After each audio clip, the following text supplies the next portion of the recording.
Red wine mojito. దీంట్లో wine ఉంది అనుకుంటున్నారా? వైన్ ఉండదు, కానీ సేమ్ వైన్ కంటే మంచి టేస్ట్ ఉంది. Let's have a sip at Rose 7. And వీళ్ళ దగ్గర మెయిన్ స్పెషాలిటీ ఏంటంటే chicken puff pizza and paneer puff pizza మావా. మీరు విన్నది నిజమే మావా. ఈ చికెన్ పఫ్ పిజ్జా ఏదైతే ఉందో మన ఆంధ్రప్రదేశ్లో ఎక్కడ దొరకదు. ఇది మన నెల్లూరులో ఉన్న రోజ్ 7 అందుబాటులోకి వచ్చేసిందండి. ప్రశాంతంగా లైవ్ డీజేని ఎంజాయ్ చేస్తూ మీకు కావాల్సిన ఫుడ్ ఐటెం ఆర్డర్ పెట్టేసుకొని చిల్లవచ్చు. ఈ ఐటెం ని చూస్తుంటే పొగలు గమ్ముతో ఎంతో కొత్తగా ఉంది కదా. దీని పేరు చిల్లీ చికెన్ సిజ్లర్ అండి. ఇది ఎట్లాగైతే పొగలు గమ్ముతుందో దీని టేస్ట్ కూడా అంతే చాలా బాగుంటుంది. వీళ్ళ దగ్గర ఇంకో స్పెషల్ ఐటమ్ ఉంది మామ. దాని పేరు వచ్చేసి థ్రెడ్ చికెన్.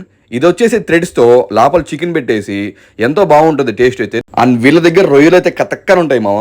మీరైతే మస్ట్ అండ్ షుడ్ గా ట్రై చేయాలి. అండ్ డెజర్ట్ విషయానికి వచ్చేస్తే వీళ్ళ దగ్గర నాకు ఫేవరెట్ అయిన caramel cheese cake and strawberry cheese cake ఇవైతే ఆర్డర్ పెట్టేస్తున్నాను. అండ్ డ్రింక్స్ విషయానికి వచ్చేస్తే వీళ్ళ దగ్గర నాకు blueberry milk shake, KitKat shake and red wine mojito ఇవన్నీ నా ఫేవరెట్ అండి. ఇంకెందుకు మా ఆలస్యం, లైవ్ డీజేని ఎంజాయ్ చేస్తూ పీస్ఫుల్ అంబియన్స్ తో ప్రశాంతంగా మీ ఫ్యామిలీ అండ్ ఫ్రెండ్స్ తో టైం గడిపేయండి. దీని లొకేషన్ విషయానికి వచ్చేస్తే మన హర్నదపురంలో ఉన్న ఐరన్ ఎడిస్ కిందే ఉంటుంది మామ. తప్పకుండా విజిట్ చేసి